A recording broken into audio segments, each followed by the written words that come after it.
स्वागत है आप सभी लोगों का मेरे चैनल रागनी सिंह में। आइए सुनते हैं मालती जोशी जी की कहानी औरत एक रात है। तो चलिए शुरू करते हैं कहानी का पाठ। ये शायद 5वीं या 6वीं बार हुआ है कि रीमा की शादी लगते लगते रह गई थी। हर बार की तरह इस बार भी बहुत आश्चर्य हुआ था। पता नहीं लड़की के भाग्य में क्या है, वरना हम लोग तो हमेशा यही सोचते थे इसे तो कोई भी हाथों हाथ ले जाएगा। सुंदर है, स्मार्ट है, फर्स्ट क्लास एमकॉम है, बैंक में नौकरी है। मतलब यह कि आजकल के लड़के जो कुछ चाहते हैं सब कुछ उसके पास है। फिर पता नहीं बात कहाँ अटक जाती है। इस बार भैया का जो पत्र आया बिल्कुल रुआसा है। रीमा, मैं तो तंग आ गया हूँ। यकीन नहीं करोगी इस चक्कर में कितना रुपया, कितनी छुट्टियाँ बर्बाद कर चुका हूँ, फिर भी बात नहीं बनती। उधर अम्मा सोचती हैं कि मैं हाथ पर हाथ धरे बैठा हूँ। भी बताओ मैं क्या करूँ। इस बार तो आशा थी, पक्का विश्वास था। उन्होंने कुंडली मंगवाई थी, वह 16 आने मिल गई। फिर माँ बाप जाकर रीमा को देखाए, उन्हें पसंद आ गई तो लड़के को ग्रीन सिग्नल दे दिया। लड़का अपनी दोनों बहनों के साथ उसे देखने गया। उस परेड में भी वह पास हो गई। फिर उन्होंने मुझे एक लंबी चौड़ी लिस्ट थमा दी। अपनी हैसियत की परवाह न करते हुए मैंने उस पर भी हामी भर ली। सोचा कि अब 28 की हो चली है रीमा, और कितने दिन इंतजार करेंगे। एक बार शादी हो जाए फिर कर्ज भुगतते रहेंगे। पर कल अचानक उनका खेत भरा पत्र आ गया है। फोटो भी उन्होंने लौटा दिया है। मेरी तो कुछ समझ में नहीं आ रहा है। अम्मा तो यही समझेंगी कि मैंने लेन देन के मामले में हाथ खींच लिया है। सच, मैं तो तुम दोनों की शादी करते करते हाँफ गया हूँ। पता नहीं बेटियों तक मुझ में कुछ एनर्जी रहेगी भी कि नहीं। यह आखिरी वाक्य बहुत चुभने वाला था। माना कि मेरा रंग जरा दबा हुआ है, मेरे लिए काफ़ी मशक्क़त करनी पड़ी, पर मेरी शादी इतनी लंबी नहीं खींची थी। 22 के होते होते तो मेरे हाथ पीले हो गए थे। यह बात और है कि मेरे 16 में पैर रखते ही अम्मा ने हाय तौबा मचानी शुरू कर दी थी। उन 4 वर्षों में मैंने इतने नकार झेले थे कि मैं अजीज आ गई थी। पहली बार जिसने हाँ कहा मैंने उसी को वरमाला पहना दी। मजबूरियाँ कभी कभी कैसी गलती करवा देती हैं। मेरी शादी तय होने तक तो भैया भी इतने कचुआ गए थे कि उनका वश चलता तो दोनों को निपटा देते। पर रीमा बहुत छोटी थी, उसमें और मुझ में 8 साल का अंतर था। हम दोनों के बीच 2 भाई थे जो 2-3 साल के होकर चल बसे थे। अम्मा उनके लिए हमेशा रोती रहती थी। यमराज को कोसती कि हीरे जैसे बेटों को उठा लिया और इन कर्मजलियों को छाती पर मूंग दलने के लिए छोड़ गए। वे दोनों होते तो भाई के साथ कंधे से कंधा मिलाकर खड़े होते। ये महामारियां तो घर ढोकर ले जाएंगी। अब अम्मा से यह कौन पूछेगा कि घर में है ही क्या जो कोई ढोकर ले जाएगा। मैं तो अब तक सास के उनके बेटे के ताने सुन रही हूँ। शाम को इनके घर लौटने से पहले ही मैंने भैया का पत्र छिपा कर रख दिया। बाकी पत्र तो ठीक था, पर अंत में हम दोनों की शादी को लेकर जो टिप्पणी थी वह खतरनाक थी। इन्हें तो मजा आ जाता। वैसे भी तो हमेशा सुनाते ही रहते हैं कि किस्मत समझो कि मैं बेवकूफ़ झांसे में आ गया, नहीं तो अब तक बैठी किस्मत को रोती रहती। सुनकर कभी कभी इतना ताव आता है।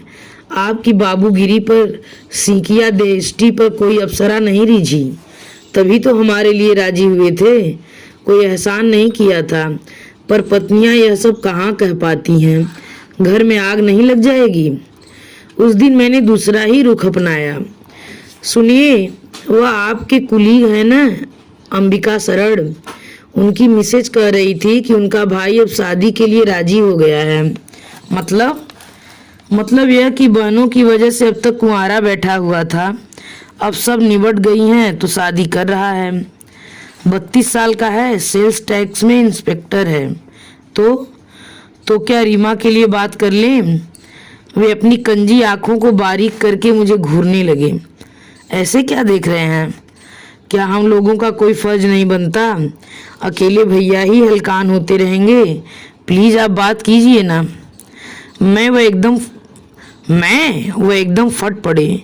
उस पटाखा लड़की के लिए बात करने जाऊंगा? इम्पॉसिबल। दूसरों के घर में महाभारत करवाने का पाप मैं अपने सिर कभी नहीं लूँगा। कैसी बातें करते हैं, बस जो मुंह में आया कह देते हैं। रीमा पटाखा कैसे हो गई? वह कौन सा महाभारत करवाती है? आज तक किसी से उसकी लड़ाई नहीं हुई। घर परिवार में, गली मोहल्ले में, दफ्तर में सब उसकी तारीफ करते हैं। अगर इतनी ही अच्छी है आपकी बहन तो अब तक एक अदद दूल्हा क्यों नहीं जुटा पाई? बेचारे भैया को क्यों परेशान किया जा रहा है? इतनी बड़ी लड़कियों को तो खुद घर वर ढूंढ लेना चाहिए। घर वालों को इस तरह बेजार करना गलत है। अरे उन्हें थोड़ा तो आराम करने दो। 4-5 साल बाद उन्हें फिर चीनू मीनू के लिए जूते चटखाने हैं। अलग ढंग से सही, ठीक यही बात भैया ने अपने पत्र में लिखी है। क्या सचमुच बहनें भाई पर इस कदर भार होती हैं? मुझे तो रोना ही आ गया। इनसे कहा, देखिए आपको कुछ नहीं करना है तो मत कीजिए, पर उल्टा सीधा मत बोलिए। वे लड़कियां अलग होती हैं जो अपने आप शादी तय कर लेती हैं। मेरी बहन वैसी नहीं है। तुम्हारी बहन कैसी है यह मैं खूब जानता हूँ। अब ज़्यादा मुंह मत खुलवाओ। क्या मतलब? लेकिन मतलब समझाने के लिए वो घर में रुके नहीं। चप्पल पहनकर सीधे हवाखोरी को निकल गए। जब तक मेरे पीहर वालों पर फप्तियाँ कसना यह उनका प्रिय सगल है। हर बार खून का घूंट पीकर रह जाती हूँ मैं। लड़ने की शक्ति होती तो मैं भी इनके घर वालों को 100 विशेषण दे सकती थी, पर वही तो मात खा जाती हूँ। बस उसी घड़ी को कोसती रह जाती हूँ जब मैंने इस रिश्ते के लिए हाँ की थी। मैं और मेरा पूरा परिवार इनके लिए मजाक के पात्र हैं। मुझे तो दर्जनों नाम दे रखे हैं, कभी बच्चों का भी लिहाज नहीं करते। रीमा का कभी नाम नहीं लेंगे, हीरोइन कहेंगे या मिस इंडिया। अम्मा को ललिता पवार कहते हैं। उनकी नज़रों में भैया तो एकदम लल्लू प्रसाद हैं। भाभी को इंदिरा गांधी का खिताब मिला हुआ है। कहते हैं तुम्हारे घर में वही तो एक मर्द है। यह बात वाकई सच है। एक भाभी ही तो हैं जो इन्हें ठिकाने लगाती हैं, इनकी जबान को लगाम देती हैं, और किसी को तो यह घास नहीं डालते। उस दिन भाभी का पत्र आया था, 22 जुलाई को रेडू जी की शादी है, आप जरूर आइएगा। मैं तो हैरान रह गई। रेडू मेरी चचेरी बहन है, उसकी शादी होगी तो इंदौर में होगी। उसके लिए भाभी शहडोल से निमंत्रण क्यों भेज रही हैं? कहीं ऐसा तो नहीं कि शादी शहडोल से हो रही हो? पर पत्र में तो कहीं इसका उल्लेख नहीं है। बड़ा संक्षिप्त सा पत्र है। मैं तो केवल हैरान होकर रह गई थी। इन्होंने तो बवाल मचा दिया। तुम्हारे चाचा जी वे तुम्हारे भाई को क्या मुख्तारनामा लिख दिया है? दे भी सकते हैं, भैया परिवार के बड़े लड़के हैं तो वे खुद पत्र लिखते ना। श्रीमती जी को कष्ट क्यों दिया?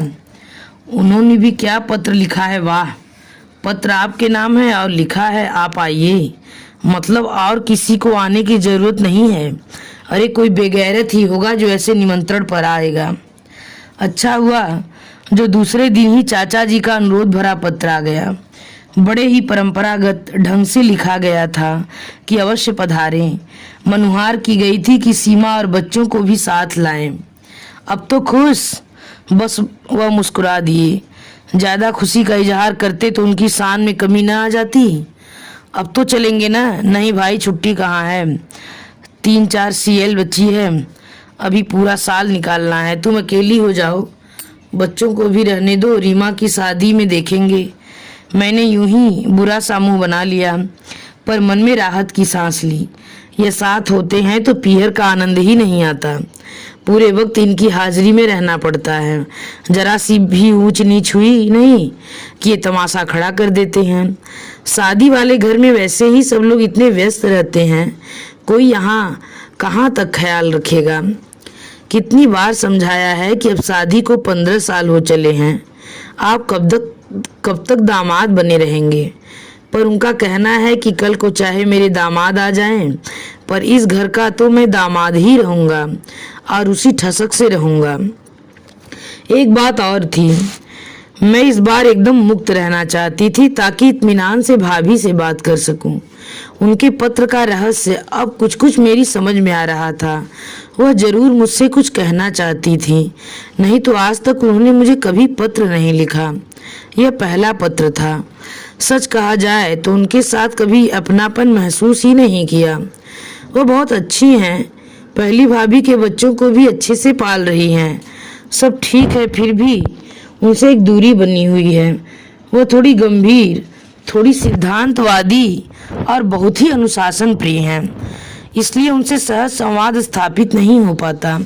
उनकी तुलना में कविता भाभी तो एकदम गऊ थी। शादी में भैया भाभी बच्चे सभी आए थे। छोटे अक्षत को मैं मुंडन के बाद पहली बार देख रही थी और चीनू मीनू तो इतनी बड़ी हो गई थी कि पहचान ही नहीं जा रही थी। चीनू तो एकदम अपनी माँ की प्रतिमूर्ति लग रही थी। सच 4-5 साल बाद तो भैया को इनके लिए भी हाथ पैर मारने होंगे। तब तक भी रीमा कुंवारी बैठी रही तो अम्मा ने जैसे मेरे मन की बात पकड़ ली। वैसे भी रेणु की शादी में उनका उदास होना लाजमी था। वह रीमा से 4-5 साल छोटी थी। चीनू मीनू को देखकर अम्मा बोली, 2-4 साल बाद ये दोनों भी अपने अपने घर की हो जाएंगी, पर यह करमजली लगता है यहीं बैठी रहेगी। करमजली हूँ तभी तो सबको जला रही हूँ, रीमा ने तड़प कर कहा। 1000 बार कहा होगा कि अब यह नाटक बंद करो, मुझे भी सुख से जीने दो, भैया भाभी को भी चैन की सांस लेने दो, पर मेरी कोई सुने तब न। बस अम्मा को तो बहाना चाहिए था। उनका एकालाप शुरू हो गया। मन इतना खराब हो गया कि बस लोग सफ़र से थके हारे आए हैं, इसका भी ख्याल नहीं है। बस अपना रोना लेकर बैठ जाएंगी। मैं चुपचाप छत पर चली आई और बरसात के धुले धुले आकाश को देखती रही। पीहर आने का सारा उत्साह ही हवा हो गया। अच्छा ही हुआ जो ये साथ नहीं आए, उन्हें बात करने के लिए मसाला मिल जाता। पीछे आहट हुई तो चौंक कर देखा भाभी थी। अरे मैं तो समझी रीमा है, वह तो बैंक चली गई।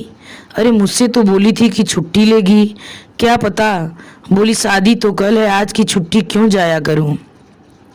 हाँ सोचा होगा अम्मा की झकझक सुनने से अच्छा है बॉस की बातें सुनना। भाभी फीकी हंसी हंस दी थी। इसलिए तो मैं यहाँ आने से कतराती हूँ, आते ही रोना शुरू हो जाता है। वह हर बार यह जता देती हैं कि हम बहन की कमाई पर ऐश कर रहे हैं और उसकी शादी में जानबूझकर देर कर रहे हैं, जबकि भगवान ही जानता है कि हम कैसी जी तोड़ कोशिश कर रहे हैं। और आप मुझसे मेरे बच्चे की कसम ले लीजिए, जो हमने रीमा की कमाई को हाथ भी लगाया हो। आप भी भाभी अम्मा की बातों को इतनी गंभीरता से ले लेंगी तो हो चुका। हमें तो बचपन से आदत पड़ी हुई है, वह बोलती रहती हैं और हम इधर उधर हो जाते हैं। सच कहूँ मुझे उन पर गुस्सा कम और दया ज़्यादा आती है। बेचारी रीमा की चिंता में घुली जा रही हैं, पता नहीं क्या हो जाता है। हर जगह बात बनते बनते बिगड़ जाती है। मुझे पता है क्या? मैं एकदम चौंक पड़ी, विस्फारित नेत्रों से उन्हें देखने लगी। हाँ मुझे पता है, पर मेरे पहले आप यह बताइए कि यह कपिल कौन है? कपिल? हाँ यह वही व्यक्ति है जो रीमा की शादी रोक देता है। यह आप क्या कह रही हैं भाभी? सुनिए, इस बार जहाँ बात चली थी वे लोग बहुत मेरे आत्मीय हैं, इसलिए मुझे पूरी उम्मीद थी और बात भी करीब करीब पक्की हो गई थी। फिर अचानक उनका रिफ्यूजल आ गया। ये तो हमेशा की तरह मुंह लटकाए बैठ गए। मैंने कहा हमें जवाब तलब करना चाहिए, ये कोई इंसानियत है? तो आपके भाई बोले हम लड़की वाले हैं, हमें दबकर रहना चाहिए। मुझे तो एकदम ताव आ गया। अरे अब शादी ही टूट गई तो क्या लड़की वाले और क्या लड़के वाले। मैं तो इनको बिना बताए वहां चली गई और उन लोगों को खूब लताड़ा। तो जानती हैं क्या हुआ? उल्टे उन्होंने मुझे फटकार लगाई कि आप हमारे लड़के को फंसा रही थी, लड़की का कहीं अफेयर चल रहा है और आप जबरदस्ती उसका रिश्ता हमारे यहाँ कर रही हैं। कम से कम आपसे तो ये उम्मीद न थी। फिर उन्होंने इस कपिल के बारे में बताया। उसके बाद मैंने छिपकर और 2-4 जगह बातें की। वे लोग भी अचानक इसी तरह से मुकर गए थे। वहां भी पता चला कि कपिल नाम का ये लड़का कभी फोन से कभी पत्र से रीमा के साथ अपने अफेयर की सूचना देता है। कहता है रीमा सिर्फ मेरी है, किसी और की हो ही नहीं सकती। भाभी बोले जा रही थी और मेरा दिमाग घूम रहा था। यह नाम मेरी स्मृतियों पर हथौड़ों की तरह बज रहा था। उनके चुप होते ही मैंने कहा, भाभी मैं रीमा से पूछकर पता करती हूँ, अभी आप यह बात किसी को मत बताइएगा प्लीज, अम्मा को तो बिल्कुल भी नहीं। मैं क्या पागल हुई हूँ, मैं तो बस इतना चाहती हूँ कि आप अपनी बहन से पूछकर मालूम करो कि उसके मन में क्या है। बेकार यहाँ वहाँ धक्के खाने में क्या तुक है। भाभी नीचे उतर गई, मैं वहीं सिर पकड़कर बैठ गई। 10 साल पहले की बात याद हो आई। एक शाम भैया का तार मिला था, कविता जल गई है, एकदम मृत्यु की कगार पर है, फौरन चली आओ। भैया ने भले ही लिख दिया था, पर फौरन जाना क्या इतना आसान है। घर की पैसे की छुट्टी की व्यवस्था करते करते 2 दिन तो लग ही गए। ग्वालियर से इंदौर का सफ़र सस्ता भी नहीं है, ना आसान। छुट्टियों की भीड़ थी, ट्रेन में तो संभव ही नहीं था, बस से आना पड़ा। हमारी बस 4 साढ़े 4 बजे ही पहुंच गई थी। मन में 100 तरह की शंकाएं लेकर घर पहुंचे। धड़कते दिल से दरवाजा खटखटाया। एक सुदर्शन से युवक ने दरवाजा खोला। कुछ देर तक हम दोनों एक दूसरे से को तकते रहे। फिर वो बोला, आप सीमा दीदी है ना, भीतर आइए ना।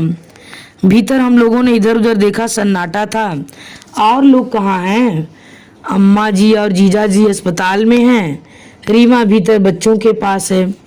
तब तक शायद हम लोगों की बातचीत सुनकर रीमा उठ आई थी।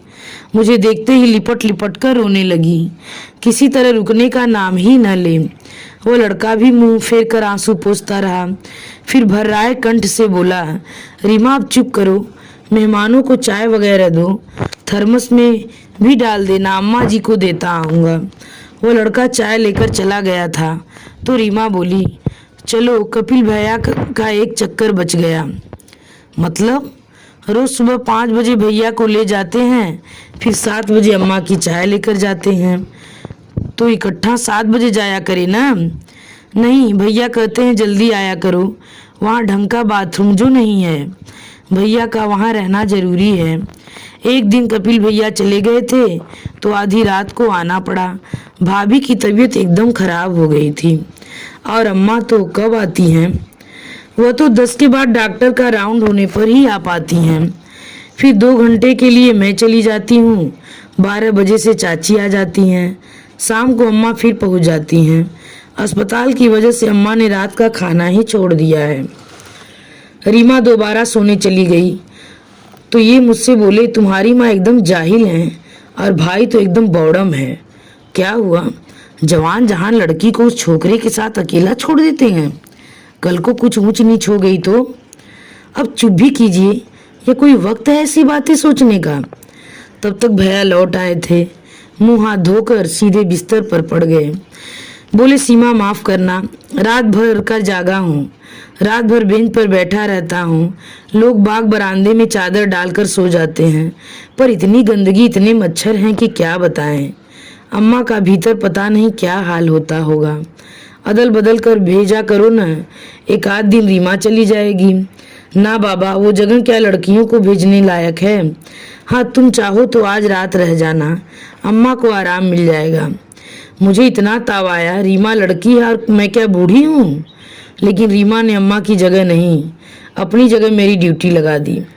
बोली, कल मेरा पेपर है दीदी, सोचा था 8 दिन का गैप है, यह सब्जेक्ट बाद में पढ़ लूँगी, पर इन 8 दिनों में किताब खोलकर भी नहीं देखी है, आज थोड़ा सा देख लूँगी।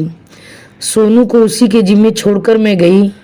बाप रे, आज भी उस वार्ड की याद आती है तो उबकाई आती है।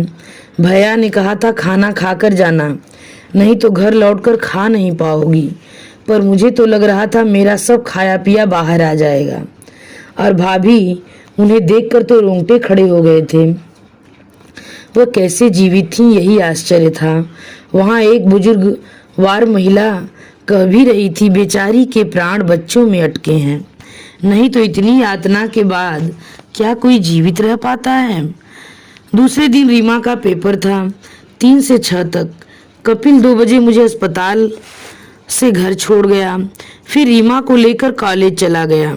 शाम को मुझसे बोला, दीदी इन लड़कियों को जरा तैयार कर दीजिए, घुमा लाऊंगा। घूमने के नाम से दोनों हुलस उठी, अपनी नई नकोर फ्राकें उठा लाईं। कुछ दूसरा ले आओ बेटे, अब इस समय ये चमकीले कपड़े पहनना अच्छा लगेगा। पहना दीजिए दीदी, मृत्यु की विभीषिका से उन्हें कल तो दो चार होना ही है, उनका आज क्यों खराब करें। बेचारी वैसे ही परेशान है कि उनकी मम्मी एकाएक कहाँ गायब हो गई हैं। और कोई बीमारी होती तो मैं अस्पताल जाकर मिलवा लाता, पर सोचता हूँ उनके मन में माँ की जो तस्वीर है वही कायम रहे तो अच्छा। उन लोगों को लौटने में कोई 6:30 बज गए। अम्मा तैयार होकर इंतजार कर रही थी। बड़ी देर कर दी बेटा, उन्होंने छूटते ही कहा। अम्मा जी, रीमा को भी तो ले आना था ना, 6 बजे तक उसका पेपर छूटता है। मीनू आते ही अम्मा से झूल गई। दादी, हमने है ना वहाँ शरबत पिया था। वाह गुरु, बड़े मजे कर रहे हो। हम लोगों ने चौंक कर पीछे देखा। ये बरामदे में खड़े कुटिलता से मुस्कुरा रहे थे। रीमा का चेहरा लाल हो गया और वो सिर झुकाकर भीतर चली गई। कपिल का चेहरा उत्तेजना से तमतमा आया। उसने बड़ी मुश्किल से अपने ऊपर काबू किया होगा, क्योंकि जब वो बोल रहा था उसकी आवाज़ बड़ी सधी हुई थी। जीजा जी, इस समय मज़े की बात तो आप ही सोच सकते हैं, क्योंकि जो अस्पताल में पड़ी आखिरी सांसें गिन रही है वो आपकी कोई नहीं है, पर मेरी तो वो सगी बहन। फिर भी कोल्ड ड्रिंक पीना तो याद रहा है ना? जी हाँ, वो इसलिए कि जो लड़की घर भर के कपड़े, बर्तन और खाना निपटा कर परीक्षा देने गई थी, उसे जाते हुए एक कप चाय भी नसीब नहीं हुई थी। प्यास से उसका गला चटक रहा था, इसलिए यह गुनाह मुझे करना पड़ा। माफ़ी चाहता हूँ। चलिए अम्मा जी, देर हो रही है। उन लोगों के जाते ही मुझ पर बरस पड़े।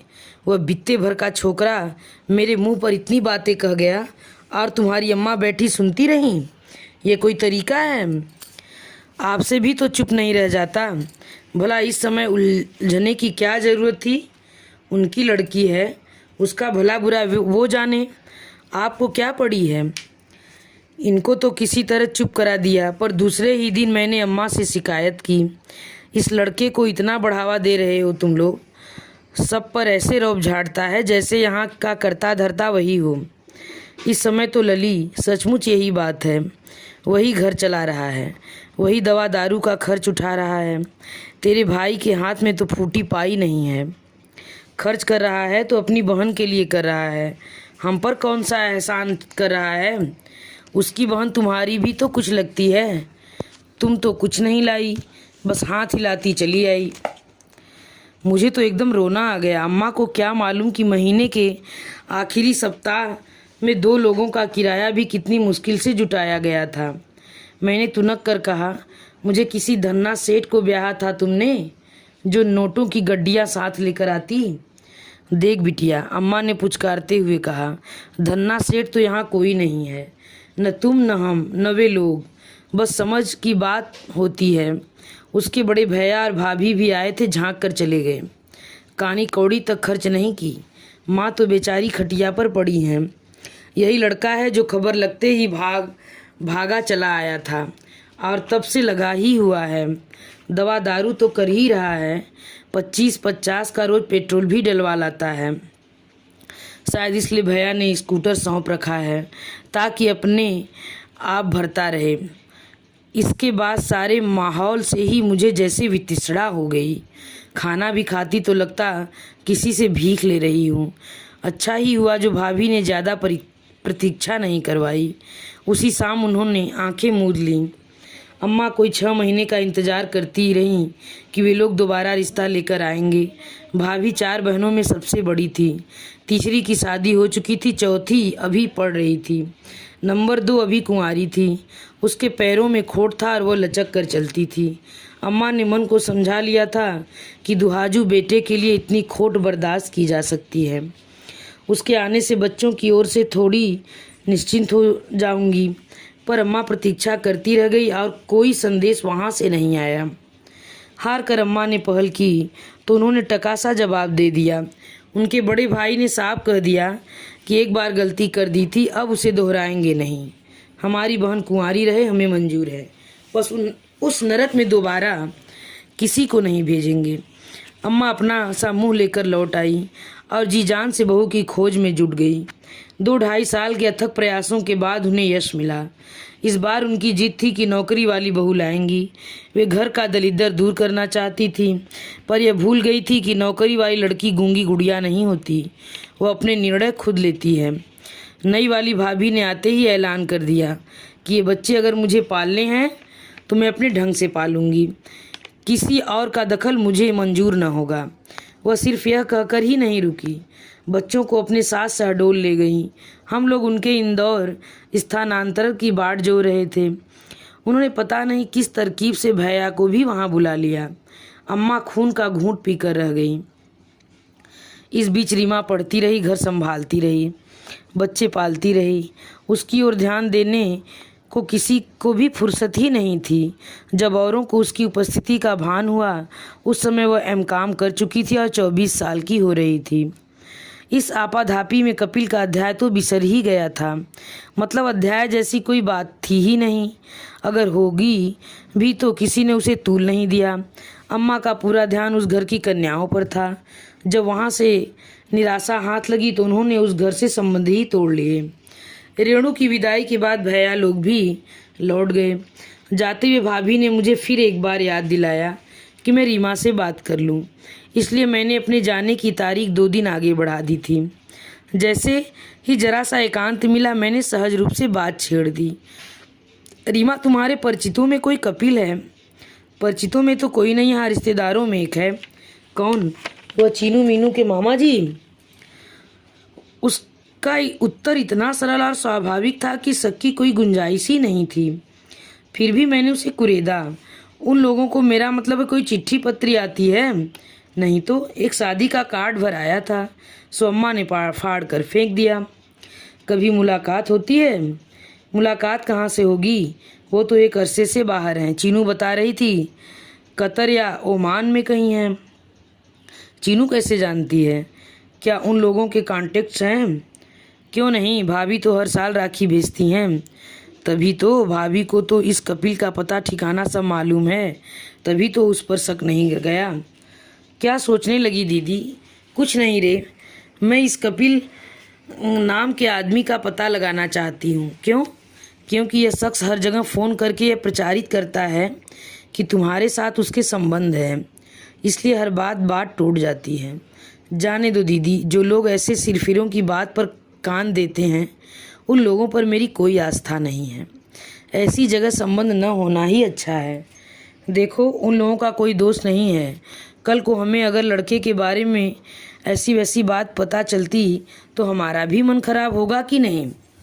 सच कहूँ दीदी, मुझे अब इन बातों में कोई दिलचस्पी नहीं रही।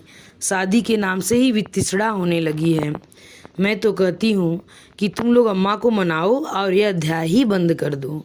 मैं भी मुक्त हो जाऊंगी और अम्मा के आखिरी दिन भी सुख चैन से कट जाएंगे। तुम तो जानती हो भाभी के साथ उनकी पटरी नहीं बैठती, एक दिन भी निभाना मुश्किल है। अब बुढ़ापे में उनकी छीछा लेदर न हो वही अच्छा है। रीमा की बात ने मेरी सोच को एक नई दिशा दी। कहीं अम्मा ही तो यह प्रपंच नहीं रच रही? वे जानती हैं कि रीमा की शादी के बाद उनकी आज़ादी समाप्त हो जाएगी, उन्हें भैया के पास जाकर रहना होगा। पर अम्मा इतनी ऊंची तरकीब नहीं बढ़ा सकती, वो तो सिर्फ बकझक कर सकती हैं। एक नाम जहन में और उभरा, भैया। लड़कों के अते पते तो वह जानते ही थे, और रीमा की शादी न होने का सबसे ज़्यादा लाभ उन्हीं को मिलेगा। एक तो खर्च भी बचेगा, दूसरे अम्मा की जिम्मेदारी भी नहीं रहेगी। लेकिन यही करना होता तो इतनी उठापटक क्यों करते? हाथ पर हाथ धरे बैठे न रहते। दोपहर में अम्मा को फिर से दौरा पड़ा। अपने दिवंगत पुत्रों को रो रो कर याद कर रही थी। अरे वे होते तो कहती कि दोनों मिलकर इस लड़की को पार लगा लो रे। बड़े को तो किसी की चिंता ही नहीं है, बस बीबी का पल्लू पकड़े पकड़े घूम रहा है। यह है लड़की कुंवारी ही रह जाएगी तो मैं सुख से मर भी न पाऊंगी। रीमा ने मेरे लिए आधे दिन की छुट्टी ले ली थी। उसके घर आते ही यह नाटक शुरू हो गया। दीदी, बस इसलिए मैं घर में नहीं रुकती। मुझे देखते ही जैसे इन्हें अटैक आने लगता है। बेकार में भैया भाभी को कोसती रहती हैं। अपने तई बेचारे इतनी मेहनत कर रहे हैं, अब भाग में नहीं है तो वे क्या कर लेंगे। अरे वाह रे भैया की लाडली, दुनिया में और भी तो लड़कियां हैं, उनकी शादी कैसे होती है। ये रेणु लोग 5 बहनें हैं, सबकी सब ब्याह गई हैं कि नहीं। मुझे पट्टी पढ़ाने की कोई ज़रूरत नहीं है, करने से सब होता है। मैंने कहा अम्मा तुम भैया पर बेकार तोहमत लगा रही हो, वह तो जी जान से लगे हुए हैं, पर कोई है जो लड़के वालों के कान भर देता है। हमारी तो किसी से दुश्मनी नहीं है, फिर कौन हो सकता है। जब तक रीमा मुझे रोकती मैं अपनी बात कह चुकी थी। बाद में मुझे अपनी भूल का एहसास हुआ, पर अब पछताने से कोई लाभ नहीं था। अम्मा बकायदा शुरू हो गई थी, वो जो कोई भी हो उसका भला नहीं होगा। कन्या के विवाह में जो कोई रोड़े अटकाता है वह महापाप का भागी होता है। उसकी 7 पीढ़ियां नरक में जाएंगी, उसके पुरखों को पानी नहीं मिलेगा, उसके परी पूरे शरीर पर कोड़ फूटेगा। बस करो अम्मा, रीमा चीखी। ऐसा न हो तुम्हारे ये श्राप किसी अपने को ही जाकर लगे। अपने को क्यों लगेंगे, जिसने किया होगा वही भुगतेगा, तो उसे भुगतने दो। तुम अपना तो भाषण बंद करो, शहर में ढिंढोरा क्यों पीट रही हो। जितना बदनाम उसने नहीं किया होगा तुम मुझे कर दोगी। बड़ी मिन्नतों से मुश्किलों से अम्मा चुप हुई थी। शाम को हमने उन्हें ठेल ठाल कर चाचा जी के यहाँ भेज दिया। थोड़ी देर चाची के पास बैठ जाना, उनका मन बहल जाएगा। बेचारी रेणु की वजह से उदास होंगी। मैंने शंकित स्वर में पूछा, वहाँ जाकर कुछ बकझक तो नहीं करेंगी ना। अरे नहीं, बाहर तो अपनी नाक ऊंची रखती हैं, किसी को थोड़े ही बताती हैं कि मेरी शादी नहीं लग रही है। लोग तो यह जानते हैं कि मुझे कोई लड़का पसंद ही नहीं आ रहा। और तो और चाची के यहाँ भी तो भाभी का ही गुणगान करती हैं, बड़ी कूटनीतिज्ञ हैं। राजनीति में होती तो पता नहीं कहाँ तक पहुँचती। राजनीति में होती तो अच्छा होता, कम से कम सारी जनता मिलकर उन्हें झेलती। अब तो अकेले हम ही को झेलना पड़ता है। मैंने कहा, अकेले मुझे झेलना पड़ता है, तुम लोग तो अपनी अपनी गृहस्थी में मस्त हो। वाह क्या मस्ती है, मैंने मन ही मन सोचा। फिर कहा, हमने अम्मा को बोलने नहीं दिया वो बात अलग है, पर उनका गुस्सा जायज़ है। खून तो मेरा भी खौल रहा है। मैं अम्मा की तरह गालियाँ नहीं निकाल सकती, पर लगता है कि वह आदमी सामने मिल जाए तो उसका मुंह नोच लूँ, उसकी आंखें निकाल लूँ। रीमा हंस दी। इसमें हंसने की क्या बात है, मैंने गुस्सा कर पूछा।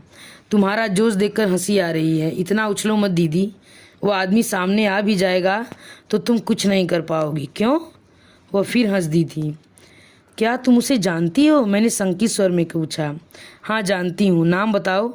मैं तो बता दूंगी, पर तुम वह नाम नहीं ले पाओगी। पल भर को मेरा खून जैसे जम गया। धड़कते दिल से मैंने पूछा, तुम्हारा मतलब? हाँ, मेरा मतलब वही है जो तुम समझ रही हो। तुम्हें बताना नहीं चाहती थी, पर तुम्हारा जोश देखकर नहीं रह गया। लेकिन वे ऐसा क्यों करेंगे? क्योंकि उन्होंने मुझे धमकी दी थी, चैलेंज दिया था कि वे कभी मेरी शादी नहीं होने देंगे, दरवाजे पर आई हुई बारात भी लौटा देंगे। इधर कुछ दिनों से मुझे शक हो रहा था, पर जब तुमने कपिल का नाम लिया तो विश्वास हो गया कि यह उन्हीं का काम है। कपिल के नाम का इतना घिनौना इस्तेमाल वही कर सकते हैं। प्लीज़ मुझे ज़रा खोल कर बताओ, मेरी समझ में कुछ नहीं आ रहा। सुन सकोगी? जब यह धक्का झेल लिया है तो वो भी झेल लूँगी। वह धक्का इतना आसान नहीं है। खैर, मैं एक बार छुट्टियों में तुम्हारे यहाँ आई थी, याद है? एक ही बार तो आई थी, याद क्यों नहीं होगा?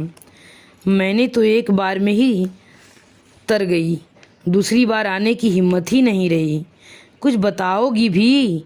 हाँ तो सुनो, तुम्हें याद है हम लोग छत पर सोते थे, बच्चों के गिरने के डर से तुम ज़मीन पर गद्दा बिछा कर सोती थी।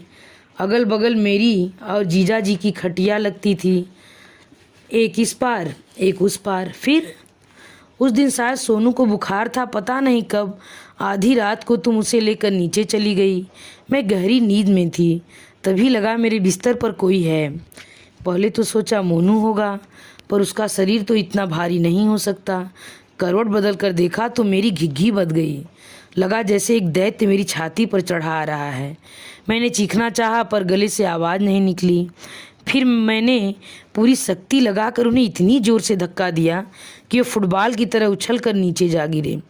पता नहीं मुझ में उस समय इतनी ताकत कहाँ से आ गई थी। अगर उस दिन नीचे तुम्हारा गद्दा न बिछा होता तो उनकी 2-4 पसलियाँ जरूर टूट जाती।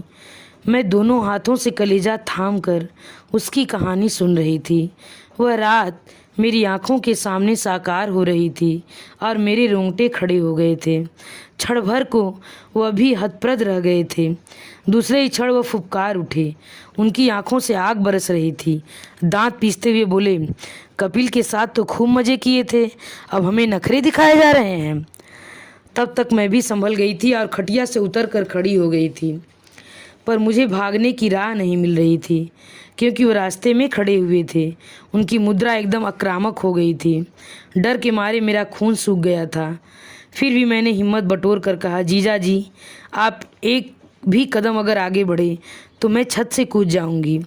मेरी धमकी काम कर गई। पल भर को वह सोच में पड़ गए। मैंने उनकी असावधानी का फ़ायदा उठाया और सीढ़ियाँ फलांगती हुई नीचे पहुंच गई। सुबह जब वो नीचे उतरे तब भी अपमान का दंड से भूले नहीं थे।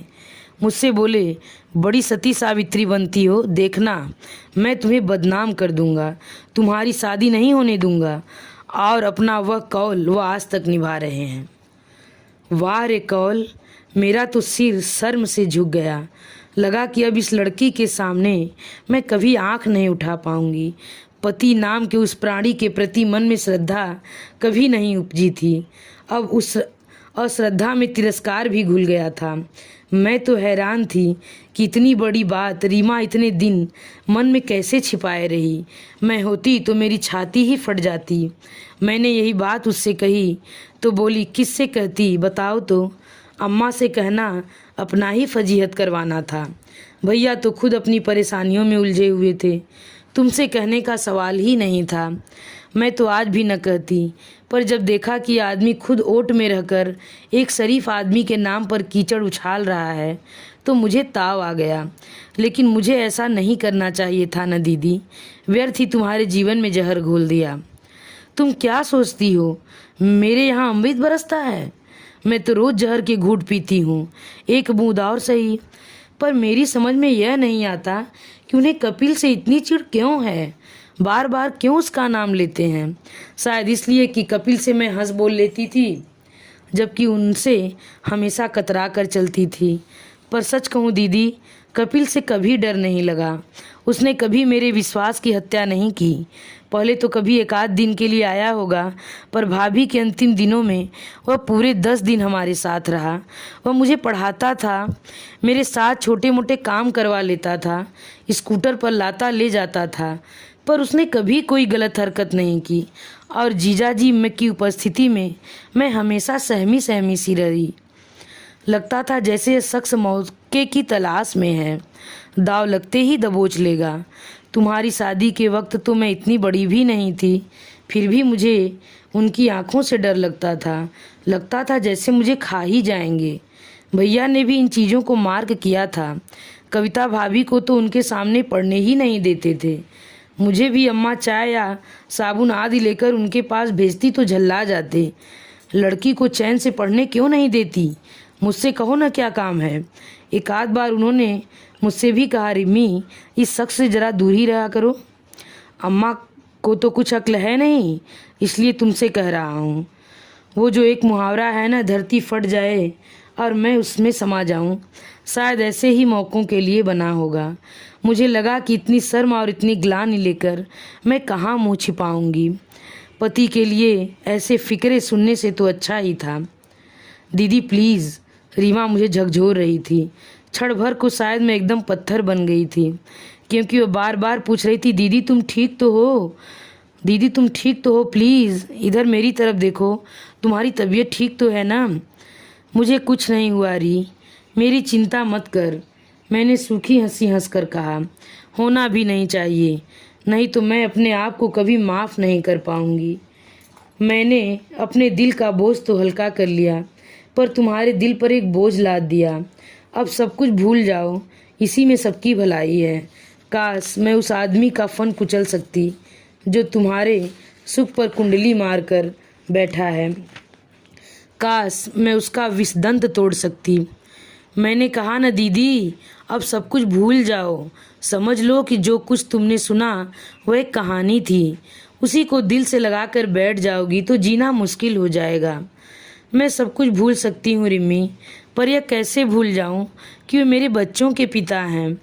इस बात को भूलने की कोशिश नहीं, याद रखने की ज़रूरत है, ताकि तुम्हारा घर सलामत रहे, बच्चों के सिर पर माँ बाप दोनों का साया बना रहे।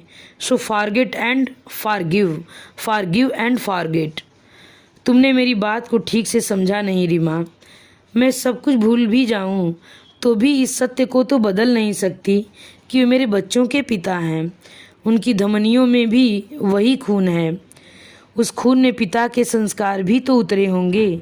पता नहीं कल को बड़े होकर ये लोग क्या क्या गुल खिलाएंगे, किस किस को डसेंगे, कितनों का जीवन बर्बाद करेंगे। तुलसीदास जी ने भी तो कहा है, नहीं विष बेली अमीय फल फरी हैं। पहले पता होता तो विष बेल को फलने ही नहीं देती, भले ही लोग मुझे बाँझ कहते। बस करो दीदी, क्या पागलों की तरह बके जा रही हो। माँ होकर बच्चों को कोस रही हो, फिर अम्मा में और तुम में फ़र्क ही क्या है। और तुम्हारे बच्चों की सिराओं में सिर्फ पिता का रक्त है, तुम्हारा कोई अंश नहीं। तुमने उन्हें दूध नहीं पिलाया, फिर तुम्हारे संस्कार कहाँ जाएंगे। यह भी तो हो सकता है कि तुम्हारे बच्चे कल किसी के लिए अमृत घट साबित हों। ईश्वर करे ऐसा ही हो, मैंने कहा और निढाल होकर सोफे पर लुढ़क गई। औरत तो रात ही होती है जो सुबह की प्रतीक्षा में अंधेरे को पीती रहती है। इसी के साथ यह कहानी समाप्त होती है। अगर यह कहानी आप लोगों को पसंद आई हो तो कृपया मेरे चैनल को सब्सक्राइब, लाइक और कमेंट बॉक्स में लिखकर ज़रूर बताएं।